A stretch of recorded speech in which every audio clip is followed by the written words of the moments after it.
Hi students, welcome back to First Code YouTube channel. C language के series में student आज हम लोग पढ़ेंगे precedence and associativity of operators. Operators का सबसे इंपॉर्टेंट कॉन्सेप्ट स्टूडेंट यही है और इसी का वेट हम लोग काफी दिन से कर रहे थे।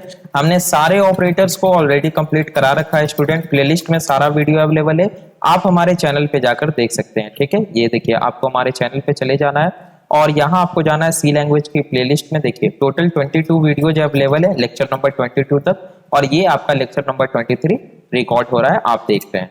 चलिए तो वापस से चलते हैं हम लोग अपने स्लाइड पे और यहाँ पे समझ लेते हैं।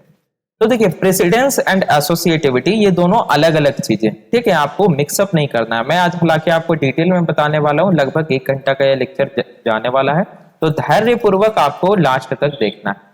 देखिए सबसे पहले हम लोग देखते हैं कि आखिर प्रेसिडेंस की जरूरत क्यों पड़ी। पहले प्रेसिडेंस को समझते हैं फिर एसोसिएटिविटी को समझेंगे। तो पहले प्रेसिडेंस को समझते हैं, आखिर प्रेसिडेंस की जरूरत हमें क्यों पड़ी ये हम लोग समझते हैं। तो इसके लिए मैं एक एक्सप्रेशन को लिखता हूं, जैसे 2 + 3 × 5। ठीक है, क्या हमने लिखा है 2 + 3 × 5।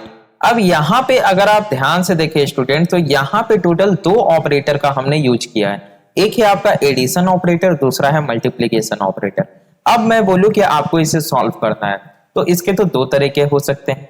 एक आप क्या कर सकते हैं कि 2 + 3 को आपने पहले परफॉर्म किया, यानी कि जब आपने एडिशन ऑपरेटर को पहले परफॉर्म किया तो आंसर क्या हो जाएगा 2 + 3 × 5, यानी कि 5 × 5 = 25। दूसरा तरीका क्या हो सकता है कि आपने मल्टीप्लीकेशन को पहले प्रायोरिटी दी, यानी कि आपने पहले मल्टीप्लीकेशन परफॉर्म कर दिया, तो 2 + 3 × 5 हो जाएगा 15 एंड 15 + 2 = 17। तो यहां पे हम क्या देख रहे हैं कि एक ही एक्सप्रेशन का 2 आउटपुट आ रहा है अलग अलग केस में। तो यहां पे प्रॉब्लम, तो इस प्रॉब्लम को दूर करने के लिए प्रेसिडेंस का कॉन्सेप्ट लाया गया। तो प्रेसिडेंस का कॉन्सेप्ट क्या कहता है कि प्रेसिडेंस एक टेबल, प्रेसिडेंस टेबल मैं आपको अभी दिखाऊंगा, उसमें क्या है सी लैंग्वेज में कि काफी सारे ऑपरेटर्स को ग्रुप कर दिया गया है ना, ग्रुप 1, ग्रुप 2, ग्रुप 3 इस प्रकार से, और सभी ग्रुप का एक एक प्रेसिडेंस लेवल दे दिया गया है। तो जो हायर लेवल का प्रेसिडेंस होगा, जिस ऑपरेटर का हायर लेवल का प्रेसिडेंस होगा, वो ऑपरेटर आपका पहले सॉल्व होगा। ठीक है, तो हम लोग कह सकते हैं कि वैसे एक्सप्रेशन में जहां पे 2 या 2 से ज्यादा ऑपरेटर एक साथ आ रहे हो, वहां पे हम किस ऑपरेटर को पहले सॉल्व करेंगे, उसके लिए हमें किसका यूज करना पड़ेगा, हमें प्रेसिडेंस ऑफ ऑपरेटर का यूज करना पड़ेगा। तो चलिए मैं यहाँ पे स्टूडेंट आपको एक टेबल दिखाता हूँ। ठीक है, मैंने कॉपी करके रखा है, मैं पेस्ट कर दे रहा हूँ। हाँ, ये रहा वो टेबल स्टूडेंट, ध्यान से आपको देखना है। देखिए ये टेबल स्टूडेंट आप देख सकते हैं, यहाँ पे आपको यहाँ पे दिख रहा होगा एक तरफ operator, description, precedence level and associativity. ठीक है, देखिए मैं इसको आपको समझाता हूं। यहां पे आप देख सकते हैं कि ये जो ऑपरेटर आपको दिख रहे हैं, लाइक ये फंक्शन कॉल हो गया, एरे सबस्क्रिप्ट, एरो ऑपरेटर और डॉट ऑपरेटर, इन सभी को एक ग्रुप में कर दिया गया है और इसको प्रेसिडेंस लेवल दिया गया है 1। अभी आप एसोसिएटिविटी पे ध्यान मत दीजिए। ठीक है, दूसरा आप देख सकते हैं जो ग्रुप है वो है आपका यूनरी प्लस का, unary minus, increment, decrement, logical not, one's complement, indirection, address of operator, type cast and size in bytes, और इसको प्रेसिडेंस लेवल दिया गया है 2 का। इसी प्रकार से आप देख सकते हैं प्रेसिडेंस लेवल 3, 4, 5, 6, 7, 8, 9, 10, 11, 12, 13, 14 एंड 15, टोटल 15 तक प्रेसिडेंस लेवल है, और ये आपका सी लैंग्वेज में।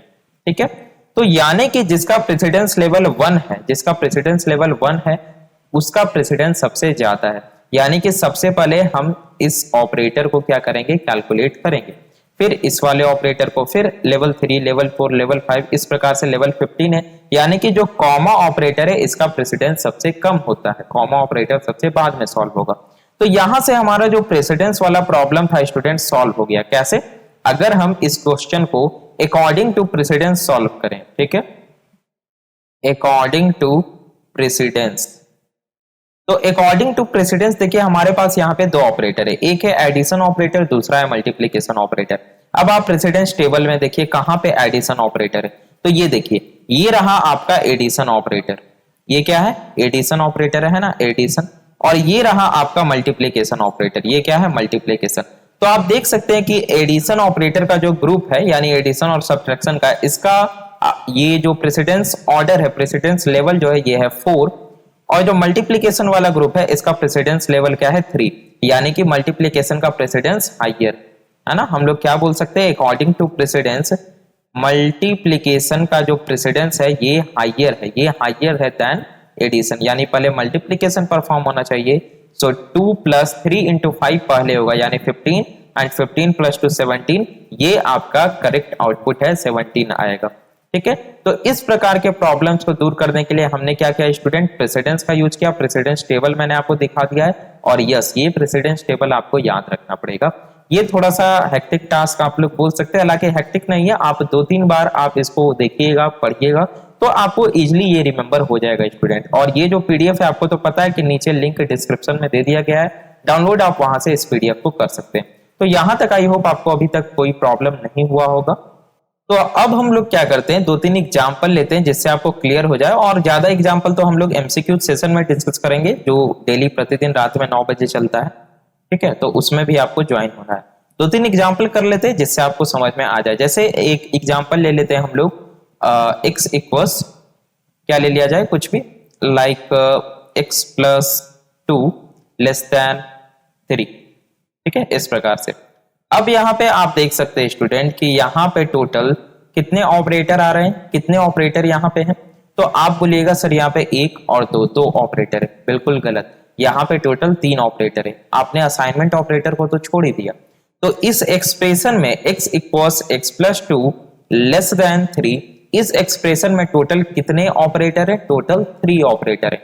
एक है आपका इक्वल्स असाइनमेंट ऑपरेटर, दूसरा है एडिशन ऑपरेटर, और तीसरा है क्या, लेस देन ऑपरेटर। अब यहाँ पे कौन सा ऑपरेटर पहले इवेल्युएट होगा, है ना। हमारा प्रॉब्लम क्या है कि कौन सा ऑपरेटर को हम पहले इवेल्युएट करें, पहले x में हम वैल्यू को असाइन कर दें, या पहले x + 2 को परफॉर्म करें, या पहले 2 और 3 के बीच में कंपैरिजन को परफॉर्म कर लें। यहाँ पे प्रॉब्लम है, तो इसके लिए हमने क्या किया, प्रेसिडेंस टेबल का यूज किया। तो चलिए हम देख लेते हैं। अगर आप देखें तो असाइनमेंट ऑपरेटर यहाँ पे है, और इसका जो प्रेसिडेंस है ये है 14। इसका प्रेसिडेंस क्या है, 14 है, यानी कि बहुत ज्यादा कम है। एडिशन ऑपरेटर का हम लोग देखे थे, इसका प्रेसिडेंस क्या है, 4 है। और अगर आप कंपैरिजन ऑपरेटर का देखें यानी लेस देन का देखें तो यहीं कहीं होगा आसपास में, ये देखिए लेस देन, है ना। तो इसका प्रेसिडेंस है 6, यानी कि सबसे हाईएस्ट प्रेसिडेंस किसका है स्टूडेंट, एडिशन का है, देन आपका लेस देन का है, उसके बाद असाइनमेंट का है। तो ठीक इसी प्रकार से परफॉर्म होगा, यानी कि सबसे पहले क्या होगा स्टूडेंट, सबसे पहले आपका ये एडिशन 1 नंबर पे होगा, उसके बाद क्या होगा, इसके साथ कंपैरिजन 2 नंबर पे होगा, और उसके बाद वैल्यू इसमें असाइन होगा, ये तीसरे नंबर पे होगा। तो इस प्रकार से ये एक्सप्रेशन इवेल्युएट होगा, और इस प्रकार के काफी सारे एग्जांपल मैं आपको अभी करवाता हूं। तो यहाँ पे होगा क्या, अगर हम कुछ वैल्यू ले ले, जैसे x की कुछ भी वैल्यू ले लीजिए, x की वैल्यू ले लीजिए 0। इनिशियली अगर हम लोग मान के चले x 0 है, तो x इक्वल्स क्या हो जाएगा बताइए, x इक्वल्स हो जाएगा x + 2 पहले होगा, यानी 0 + 2 क्या हो जाएगा, 0 + 2 2 हो जाएगा, लेस देन 3। तो 2 इज लेस देन 3, यस 2 क्या है, 3 से छोटा है, 2 क्या है, 3 से छोटा है। तो ये वैल्यू आ गया आपका क्या, ये वैल्यू इवेल्युएट होकर के आ गया आपका ट्रू। और हमें पता है कि सी लैंग्वेज में कुछ भी ट्रू होता है इसका मतलब क्या, 1। तो x में क्या असाइन हो जाएगा, 1 असाइन हो जाएगा। इस प्रकार के क्वेश्चंस आपसे एग्जाम में पूछे जाएंगे, है ना। और ऑपरेटर में से जो भी क्वेश्चंस पूछे जाते हैं, लगभग 2 से 3 question DRDO CEPTAM B exam में पूछे जाते हैं आपसे, ठीक है। तो वो जो 2 से 3 क्वेश्चन ऑपरेटर्स में पूछे जाते हैं वो इसी पे आधारित होते हैं, प्रेसिडेंस एंड एसोसिएटिविटी पे। क्योंकि ऑपरेटर्स का बेसिक फंडा तो आप लोग जानते ही है, मेन है यहाँ पे प्रेसिडेंस एंड एसोसिएटिविटी। तो प्रेसिडेंस तो हम लोग समझ गए, 1-2 एग्जाम्पल हम लोग और ले लेते हैं, ठीक है, जिससे एकदम क्लियर हो जाए आपको, कहीं किसी प्रकार का कंफ्यूजन आपको ना रहे, ठीक है। तो जैसे मान लिया जाए हम दूसरा एग्जाम्पल लेते हैं, x इक्वल्स a + b, ठीक है, इस प्रकार से। चलिए यहाँ पे सेमीकोलन नहीं देते, ये आपका दूसरा एग्जाम्पल है। अब यहाँ पे देखिए टोटल कितने ऑपरेटर यूज हुए हैं, आपको लगेगा एक ही ऑपरेटर यूज हुआ है, लेकिन नहीं, यहाँ पे टोटल 2 ऑपरेटर यूज हुए हैं, है ना। एक आपका क्या है, ये कंपाउंड असाइनमेंट ऑपरेटर है, हमने पढ़ा था ना असाइनमेंट ऑपरेटर में कंपाउंड असाइनमेंट ऑपरेटर। तो ये आपका कंपाउंड असाइनमेंट ऑपरेटर है, दूसरा एडिशन ऑपरेटर है। तो देखिए चलना है आपको प्रेसिडेंस टेबल पे, और अगर आप ध्यान दे तो ये देखिए कंपाउंड असाइनमेंट ऑपरेटर यहाँ पे, है ना, ये है कंपाउंड असाइनमेंट ऑपरेटर। तो जितने भी असाइनमेंट ऑपरेटर्स इनका प्रेसिडेंस जो होता है ये काफी कम होता है, 14 है। और अगर आप यही एडिशन का देखें तो इसका काफी ज्यादा है, यानी कि 4 है, ठीक है। तो सबसे पहले क्या परफॉर्म होगा, a + b परफॉर्म होगा। सबसे पहले क्या होगा, a + b परफॉर्म होगा, यानी कि अगर आप इसको लिखना चाहें कंपाइलर, कंपाइलर इसको क्या कर देगा, इसको कर देगा x इक्वल्स x इंटू ए प्लस बी, ठीक है। यानी पहले a प्लस बी परफॉर्म होगा, उसके बाद मल्टीप्लीकेशन परफॉर्म होगा। आगे मेरी बात समझ में। और अगर आप x का कुछ वैल्यू ले तो इसको आप कैलकुलेट इजिली कर सकते हैं। चलिए एक तीसरा एग्जांपल ले लेते हैं हम लोग, ठीक है। और यहाँ पे एक तीसरा एग्जांपल क्या ले लिया जाए, कुछ भी ले लेते हैं, like x equals a less than equals b logical और यहाँ पे like b double equals c, कुछ इस प्रकार से ले लेते हैं, ठीक है। तो यहाँ पे आप देख सकते हैं कि हमने काफी सारे ऑपरेटर्स का यूज किया है। एक आपका असाइनमेंट हो गया, दूसरा आपका लेस देन इक्वल्स, तीसरा लॉजिकल और है, फिर चौथा आपका ये क्या है, इक्वल टू ऑपरेटर है। अब यहाँ पे कौन सा ऑपरेटर पहले इवेल्युएट होगा, इसके लिए हमें चलना पड़ेगा कहाँ पे स्टूडेंट, प्रेसिडेंस टेबल की ओर। तो ये देखिए प्रेसिडेंस टेबल पे हम लोग आ चुके हैं। अगर आप यहाँ पे ध्यान दें तो ये देखिए लेस देन इक्वल्स, यहाँ पे इसका प्रेसिडेंस क्या है, इसका प्रेसिडेंस है 6, और डबल इक्वल्स इसका प्रेसिडेंस है 7, और हमारे पास क्या है लॉजिकल और जिसका है 12, और असाइनमेंट का तो 14 है, ठीक है। यानी सबसे हाईएस्ट किसका स्टूडेंट, सबसे हाईएस्ट है लेस देन इक्वल्स का। तो पहले लेस देन इक्वल्स, उसके बाद आपका इक्वल टू, देन आपका लॉजिकल और होगा, ठीक है। तो चलिए हम लोग वापस से चलते हैं नीचे। तो यहाँ पे कैसे कैसे इवेल्युएट होगा देखिए मैं आपको बता देता हूँ। सबसे पहले क्या होगा स्टूडेंट, लेस देन इक्वल्स, तो ये होगा आपका एक नंबर पे, उसके बाद होगा इक्वल टू, ये होगा दूसरे नंबर पे, फिर इन दोनों के बीच में और परफॉर्म होगा तीसरे नंबर पे, और जो भी वैल्यू आएगा आइदर ट्रू आए या फॉल्स आए, इसका मतलब आइदर जीरो आए या नॉन जीरो वैल्यू आए, वो एक्स में जाकर के स्टोर हो जाएगा, तो ये फोर्थ नंबर पे परफॉर्म होगा असाइन। तो इस प्रकार से कुछ आपका order of evaluation of operator होगा, ठीक है। तो इसलिए स्टूडेंट हम लोग प्रेसिडेंस का यूज करते हैं। मींस प्रेसिडेंस का यूज किस लिए किया जाता है कि जहां पे भी हम दो ऑपरेटर या दो से ज्यादा ऑपरेटर का यूज कर रहे हो किसी एक्सप्रेशन में, तो किस ऑपरेटर को पहले सॉल्व किया जाए, इस प्रॉब्लम को दूर करने के लिए प्रेसिडेंस का कॉन्सेप्ट लाया गया। नाउ अब देखिए एसोसिएटिविटी क्या कहता है, ये हम लोग समझते हैं। एसोसिएटिविटी इसकी क्या कहानी है, प्रेसिडेंस तो हम लोग समझ गए, अब क्या है। तो देखिए अगर मान लिया जाए, जैसे मैं एक एग्जांपल के माध्यम से समझाता हूँ, है ना, एग्जांपल के माध्यम से समझना काफी इजी हो जाता है।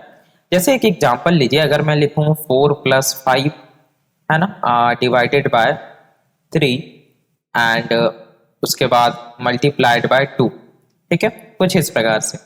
अब आप मुझे ये बताइए कि इनमें से कौन सा ऑपरेटर पहले इवैल्यूएट होगा। आपके पास एडिशन है, आपके पास डिवीजन है, आपके पास मल्टीप्लिकेशन है। तो आप ऑब्वियस सी बात है बोलिएगा कि शुभम सर ने बोला है कि प्रेसिडेंस टेबल में जाकर देखना है, तो आप प्रेसिडेंस टेबल में चले जाइएगा और यहाँ पे देखिएगा तो एडिशन जो है इसका जो प्रेसिडेंस है वो है 4, मल्टीप्लिकेशन और डिवीजन इन दोनों का प्रेसिडेंस है 3। अब यहाँ पे कंफ्यूजन हो गया, कंफ्यूजन क्या हो गया कि सर मल्टीप्लिकेशन का भी प्रेसिडेंस 3 है, डिवीजन का भी प्रेसिडेंस 3 है, यानी कि इन दोनों का प्रेसिडेंस लेवल तो सेम है।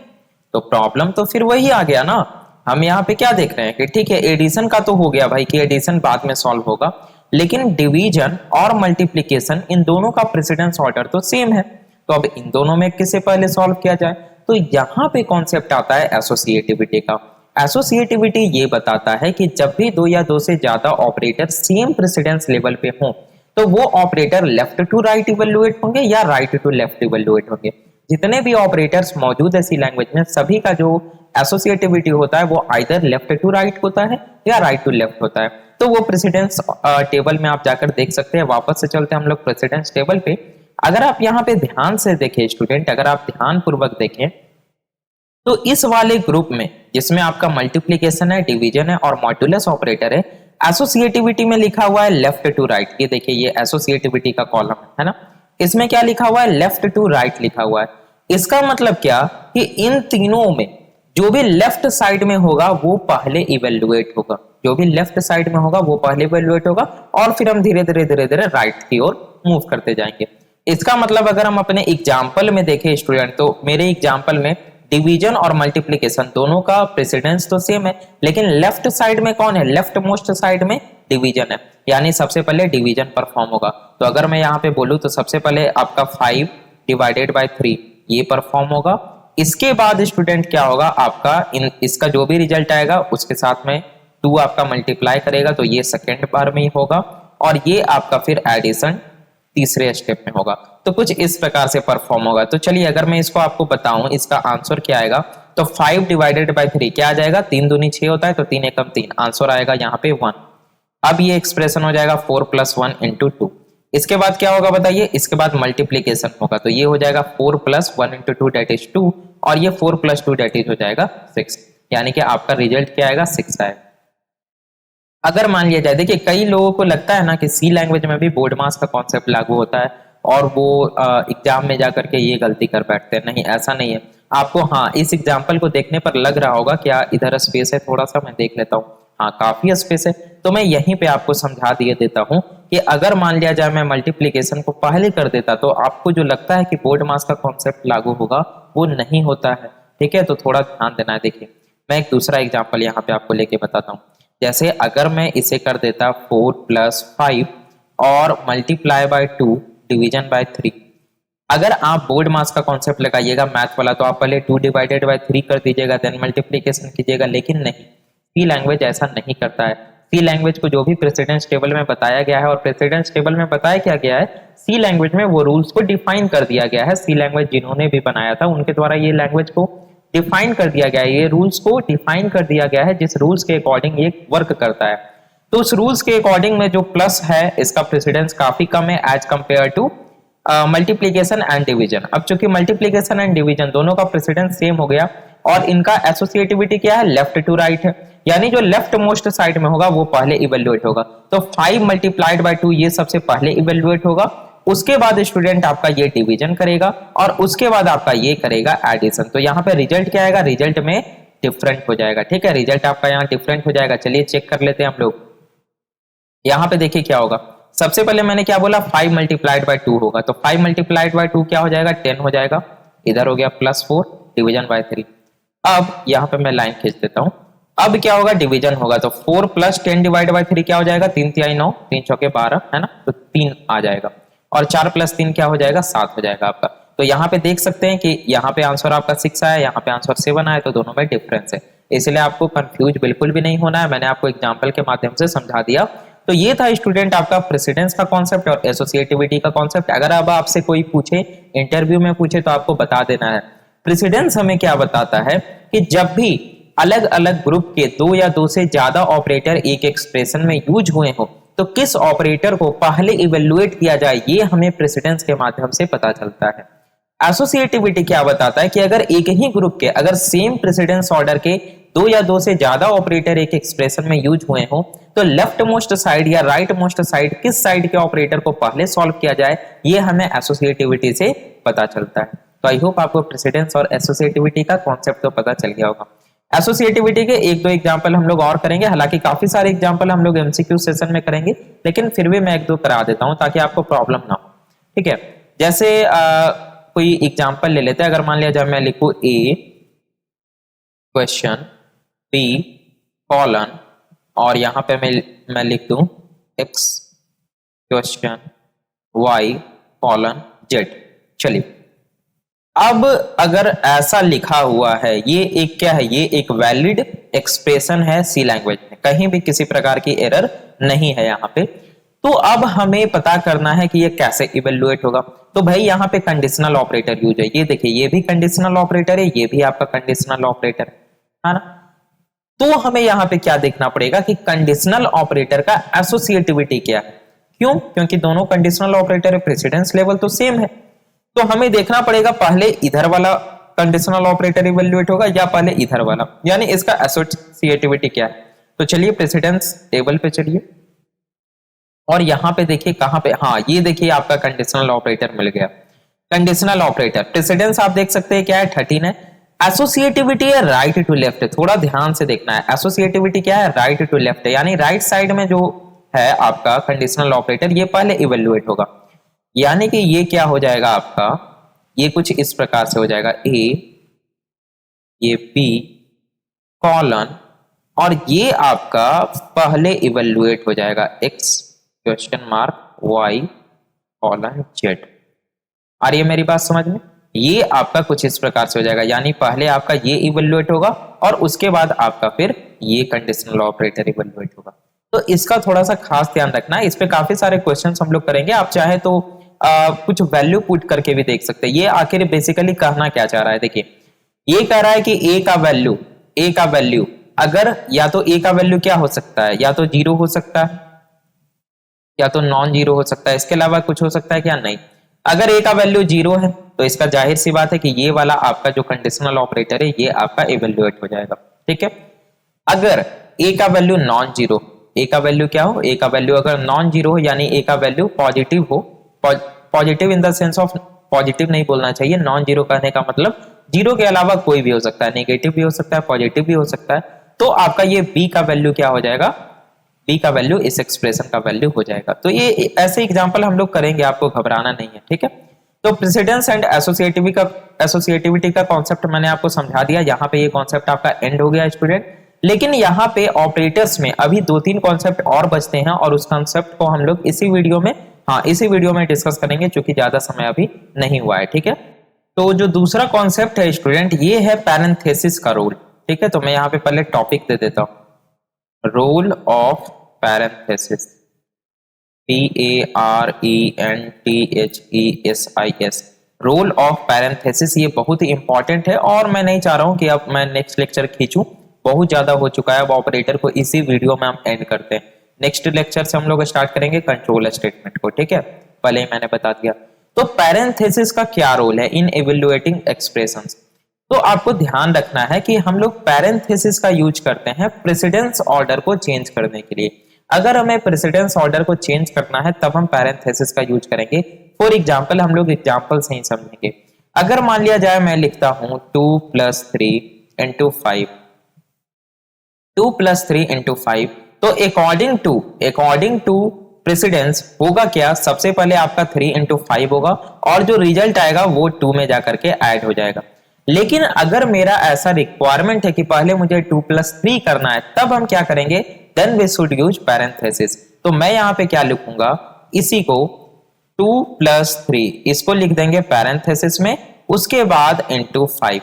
अब ये हो जाएगा डिफरेंस क्या होगा, पैरेंथेसिस रूल क्या कहता है कि जो भी एक्सप्रेशन पैरेंथेसिस में लिखा हुआ है इसको सबसे पहले इवेल्युएट करना है। सबसे पहले प्रायोरिटी किसको मिलेगा, सबसे पहले प्रायोरिटी मिलेगा जो भी एक्सप्रेशन आपका पैरेंथेसिस में लिखा हुआ है। तो पहले 2 + 3 हो जाएगा 5 और ये उसके बाद मल्टीप्लाई होगा 5 से, डेट इज 5 × 5 25, ठीक है।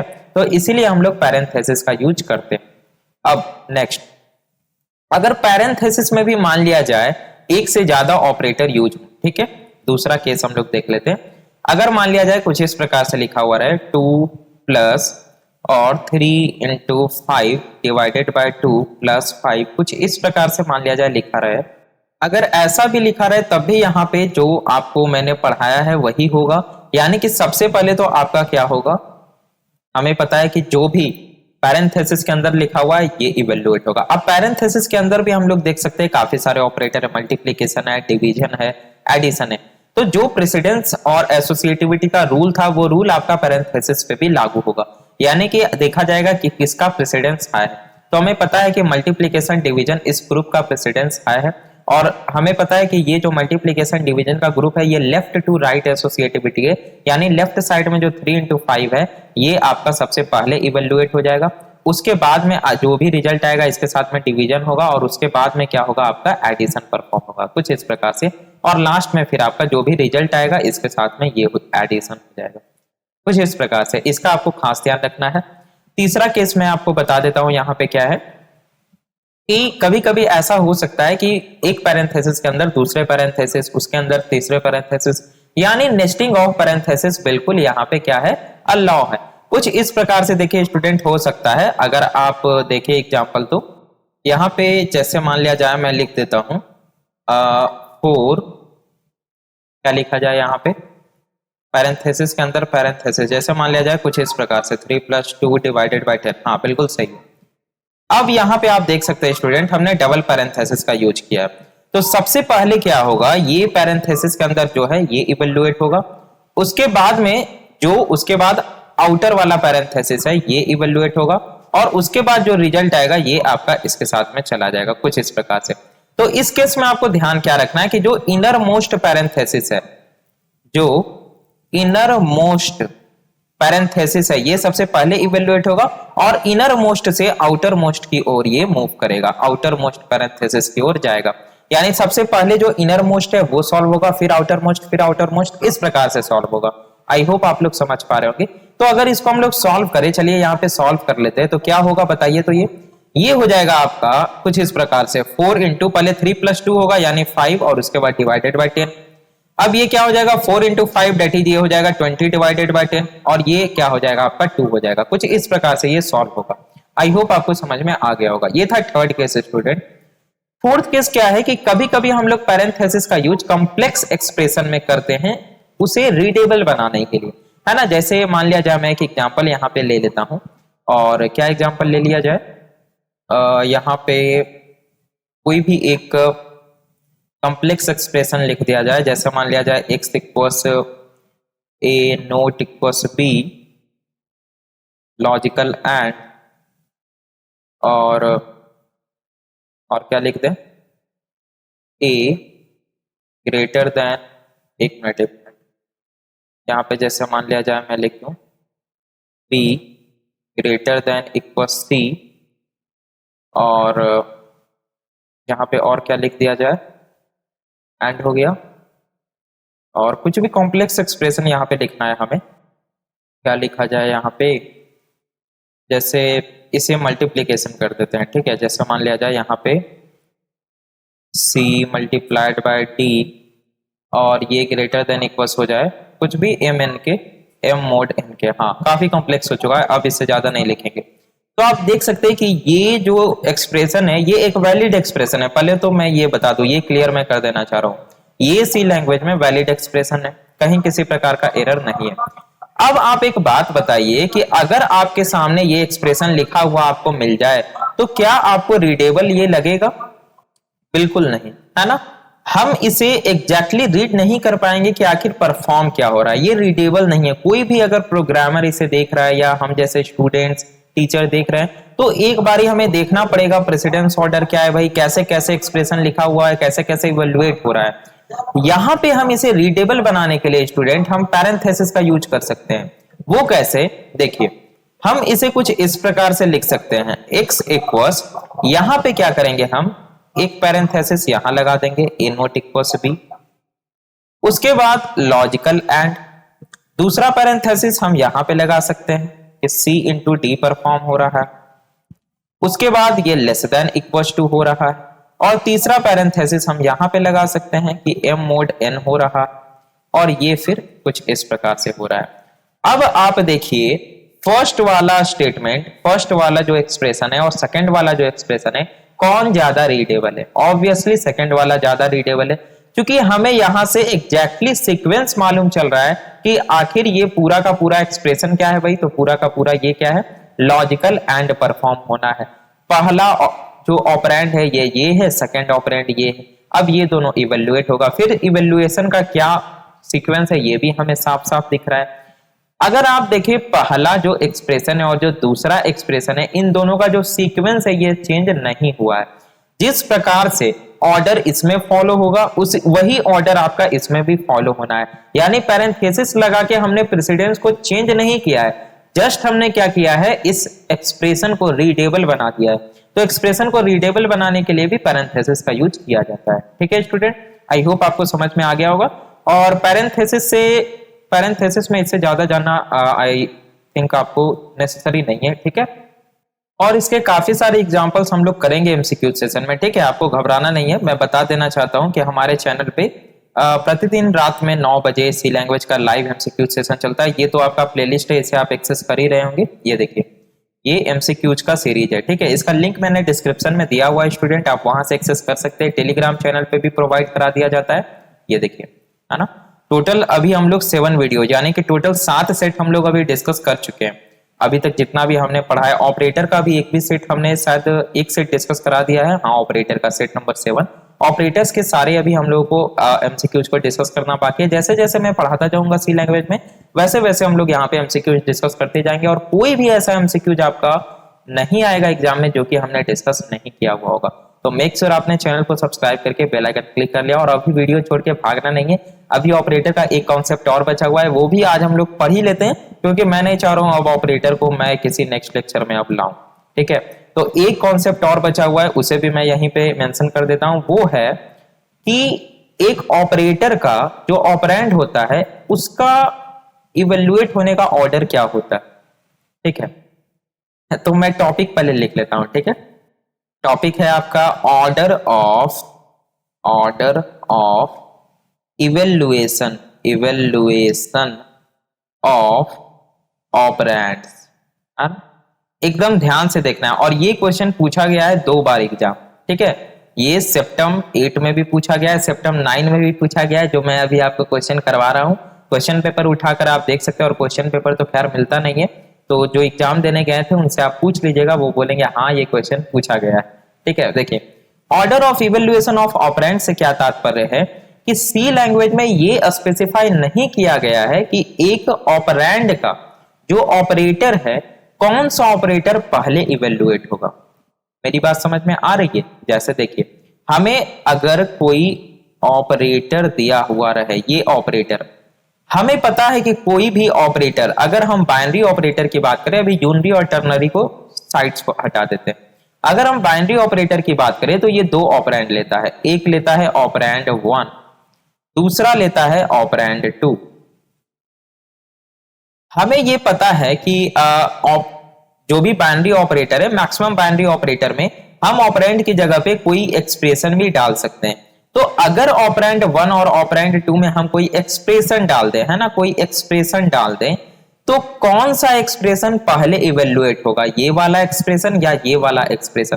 और बहुत बार ऐसा हो सकता है कि एक्सप्रेशन 1 जब इवेल्युएट हो तो उसका इफेक्ट एक्सप्रेशन 2 पे पड़े, या एक्सप्रेशन 2 जब इवेल्युएट हो तो उसका इफेक्ट एक्सप्रेशन 1 पे पड़े, वहां पे कंफ्यूजन होता है। तो बस आपको ये समझ के चलना है कि सी लैंग्वेज में ऐसा कहीं भी रूल रेगुलेशन नहीं है, सी लैंग्वेज में मेंशन नहीं किया गया है कि आपको पहले इस वाले लेफ्ट वाले एक्सप्रेशन को सॉल्व करना है या पहले राइट वाले एक्सप्रेशन को सॉल्व करना है। फॉर एग्जांपल, अभी जो मैं एग्जांपल बताने जा रहा हूं ये 2 बार डीआरडीओ सेप्टम के एग्जाम में पूछा जा चुका है, और इस बार भी चांस है कि पूछा जा सकता है, क्योंकि ये बहुत ही इंपॉर्टेंट क्वेश्चन है। जैसे मान लिया जाए, एकदम सारे लोग निगाहों को यहाँ पे लगा दीजिए। देखिए, अगर आपको कुछ ऐसा दे दिया जाए like plus plus x plus minus minus x, ठीक है, और ऊपर में लिख दिया जाए assume the value of x is 5। अब आपसे पूछ दिया जाए कि what will be the value of x का वैल्यू क्या होगा जब ये एक्सप्रेशन आपका इवेल्युएट हो जाएगा। आप में से कई लोग फटाक से इसे पहले सॉल्व कर दीजिएगा, फिर इसे सॉल्व कर दीजिएगा, लेकिन नहीं, चूंकि सी लैंग्वेज में ऐसा मेंशन नहीं किया गया है। आप देख सकते हैं, अगर जैसे मान लिया जाए x का वैल्यू 5 है, इसको मैं इवेल्युएट करके पहले आपको समझा देता हूं। देखिए, यहां पे 2 केस हो सकता है, फर्स्ट केस, सेकंड केस। ठीक है, दोनों केस में हम लोग सॉल्व करते हैं। Plus plus x plus minus minus x plus plus x plus minus minus x. दिखाई दे रहा है ना, कटा नहीं रहा है? हाँ बिल्कुल सही है। चलिए, x का वैल्यू बोला गया है क्या है, 5, तो x का वैल्यू 5 है, x का वैल्यू इनिशियल 5। नाउ अब अगर मान लिया जाए, सबसे पहले हम लोग इसको सॉल्व कर देते हैं और फिर इसको सॉल्व करते हैं। इसमें हम लोग सबसे पहले इसको सॉल्व कर देते हैं, फिर इसको सॉल्व कर देते हैं। ठीक है, तब देखते हैं क्या होता है। अगर आप पहले प्लस प्लस x करते हैं, यानी कि x का वैल्यू 5 से हो जाएगा 6 और ये हो जाएगा 6, प्लस माइनस माइनस x यानी 6 से हो जाएगा 5 और ये हो जाएगा 5, तो 6 प्लस 5 ये हो गया 11। अगर मान लिया जाए आप पहले एक्सप्रेशन 2 को सॉल्व करते, तो माइनस माइनस एक्स ये 5 से हो जाएगा 4, यानी ये हो गया 4, प्लस उसके बाद प्लस प्लस एक्स यानी 4 से ये अगेन हो जाएगा 5, 5 प्लस 4 ये हो जाएगा 9। तो आप देख सकते हैं कि अगर हम एक्सप्रेशन 1 को पहले सॉल्व कर रहे हैं तो आंसर हमारा 11 आ रहा है। अगर हम एक्सप्रेशन 2 को पहले सॉल्व कर रहे हैं, एक्सप्रेशन 2 को पहले सॉल्व कर रहे हैं, तो हमारा आंसर यहाँ पे 9 आ रहा है। तो आंसर यहाँ पे अलग अलग आ रहा है। तो सर अगर ऐसा क्वेश्चन दे दिया जाए तो हम आंसर में 11 टिक करेंगे या 9 टिक करेंगे? दोनों में से किसी भी टिक नहीं करना है। क्यों? क्योंकि आपको एक तीसरा ऑप्शन भी दे दिया जाएगा जहां पे लिखा हुआ रहेगा कंपाइलर डिपेंडेंट या मशीन डिपेंडेंट, क्योंकि ये जो एक्सप्रेशन है ये हो गया आपका कंपाइलर डिपेंडेंट या मशीन डिपेंडेंट। क्यों? क्योंकि सी लैंग्वेज में कहीं भी ऐसा मेंशन नहीं है कि ऑपरेटर के केस में आपको पहले ऑपरेटर ऑपरेंड 1 को सॉल्व करना है या पहले ऑपरेंड 2 को सॉल्व करना है। ठीक है, तो अगर ऐसा क्वेश्चन पूछ दिया जाए तो आपको वहां पे मशीन डिपेंडेंट या कंपाइलर डिपेंडेंट टिक करके आना है। लेकिन रुक जाइए, अभी लेक्चर को छोड़कर मत जाइए। जो लोग यहां तक देख रहे हैं वो लोग लाइक जरूर कर दें और सुनिए मेरी बात। हर एक केस में कुछ ना कुछ एक्सेप्शन होता है। तो सी लैंग्वेज में कुछ ऐसे भी ऑपरेटर है जहां पे ये क्लियरली मेंशन कर दिया गया है कि आपको पहले लेफ्ट साइड के ऑपरेंड को सॉल्व करना है। तो वो भी मैं आपको बता देता हूं। ठीक है, तो यहां पे लिख दे रहा हूं मैं नोट। और ये देखिए, ये नोट्स जो है ये तो आपको डिस्क्रिप्शन में मिल ही जाना है, वहां से जरूर आप लोग डाउनलोड कर ले। लिंक नीचे दिया हुआ है पीडीएफ का। ठीक है, जाइए नीचे दिया हुआ है। तो देखिए नोट में मैं लिख दे रहा हूं कि कुछ ऐसे ऑपरेटर, एक्सेप्शन में लिख दे रहा हूं, एक्सेप्शन सीधा, उतना आप लोग समझ जाइएगा। कौन कौन से एक्सेप्शन है? फर्स्ट है आपका लॉजिकल एंड, लॉजिकल एंड। दूसरा है आपका लॉजिकल और, लॉजिकल और। तीसरा है आपका कंडीशनल ऑपरेटर, कंडीशनल ऑपरेटर। ठीक है, और चौथा है आपका कॉमा ऑपरेटर, कॉमा ऑपरेटर। इन चारों के केस में, इन चारों के केस में ये मेंशन कर दिया गया है, इन चारों के केस में क्या मेंशन कर दिया गया है कि जो ऑपरेंड लेफ्ट साइड में है वो पहले इवेल्युएट होगा। तो मैं यहां पे लिख दे रहा हूं operand, operand on the left side, operand on the left side will be evaluated, evaluated first, FIRST। इसका आपको खास ध्यान रखना है। ये नोट आपको मिल जाएगा डिस्क्रिप्शन में, डाउनलोड कर लीजिएगा। बस ध्यान क्या रखना है कि अगर लॉजिकल एंड, लॉजिकल और, कंडीशनल ऑपरेटर, कॉमा ऑपरेटर कहीं दिया हुआ रहे तो जो लेफ्ट साइड में ऑपरेंड होगा वो पहले इवेल्युएट होगा। बाकी किसी भी ऑपरेटर के केस में सी लैंग्वेज में यह स्पेसिफाई नहीं किया गया है। तो जो आंसर होगा वो आपका कंपाइलर डिपेंडेंट या मशीन डिपेंडेंट हो जाएगा। ठीक है, आई होप आपको समझ में आ गया होगा। और यहाँ पे इस लेक्चर को एंड किया जाए या एक दो एग्जांपल और कर ले क्या? चलिए एक दो एग्जांपल और कर लेते हैं। एक बात बताइए, अगर मान लिया जाए कहीं पे लिखा हुआ रहे x equals y equals z equals 3, तब क्या होगा? एक्स वाई जेड का वैल्यू क्या होगा? क्या 3 हो जाएगा या कंपाइल टाइम एरर देखने को मिलेगा या क्या होगा यहाँ पे? ठीक है, या अगर मान लिया जाए कहीं पे लिखा हुआ रहे x comma y comma z comma और एक minute, x comma y comma z और इक्वल्स टू 3, ऐसा लिखा हुआ रहे। ठीक है, और ये मैं एग्जाम्पल नहीं दे रहा हूं, ये मैं आपको दे रहा हूं टास्क, टास्क। ठीक है, तो आपको बताना है इन दोनों केस में, इन दोनों केस में what will be the value of x, what will be the value of y and what will be the value of z। इसका अलग आंसर आएगा, इसका अलग आंसर आएगा, दोनों को मिक्स नहीं कर देना। ये फर्स्ट है, ये दूसरा है। तो ये दो टास्क आज मैं आपको दे रहा हूं, पहली बार टास्क दे रहा हूं। तो सभी लोगों को ये बताना है नीचे कमेंट सेक्शन में कि फर्स्ट वाले क्वेश्चन का आंसर क्या होगा, x का वैल्यू, y का वैल्यू और z का वैल्यू। सेकंड वाले केस में आंसर क्या होगा, x का वैल्यू, y का वैल्यू, z का वैल्यू। मैं आपको थोड़ा सा हिंट दे देता हूं, आपको कुछ नहीं करना है। जो मैंने आपको प्रेसिडेंस टेबल दिया है, जस्ट वो प्रेसिडेंस टेबल पे चले जाइए, देख लीजिए किसका प्रेसिडेंस आया। पहले वाले क्वेश्चन के लिए बस मैं यही आपको बताऊंगा कि आप जाकर के एसोसिएटिविटी चेक कर लीजिए। अब ये तो मैंने पूरा बता दिया, तो आपको पता चल जाएगा। तो चलिए हम लोग अब मिलेंगे अपने नेक्स्ट लेक्चर में स्टूडेंट, और वहां से अब हम लोग स्टार्ट करेंगे नेक्स्ट यूनिट को, दैट इज कंट्रोल स्टेटमेंट। बहुत ही इंटरेस्टिंग यूनिट है स्टूडेंट। वहां पे हम लोग देखेंगे कंट्रोल स्टेटमेंट, यानी एक तरह से जो हमारा सी लैंग्वेज का प्रोग्राम है वो कैसे कंट्रोल फ्लो होता है उसका, है ना। हम लोग देखते हैं कि सी लैंग्वेज में हम प्रोग्राम लिखते हैं तो ऐसा नहीं होता है कि पहले फर्स्ट वाला लाइन, फिर दूसरा लाइन, फिर तीसरा लाइन, ऐसे नहीं होता है। कभी भी कोई भी लाइन एग्जीक्यूट हो जाता है। तो वो जो कंट्रोल फ्लो होता है वो किस प्रकार से होता है वो हम लोग नेक्स्ट यूनिट से पढ़ेंगे। काफी सारे लूप्स पढ़ने हैं, काफी सारे डिसीजन मेकिंग स्टेटमेंट पढ़ने हैं, बहुत इंटरेस्टिंग होने वाला है। मेक श्योर अपने चैनल को सब्सक्राइब करके बेल आइकन क्लिक कर दिया हो। मिलते हैं हम लोग अपने नेक्स्ट लेक्चर में। Thanks for watching.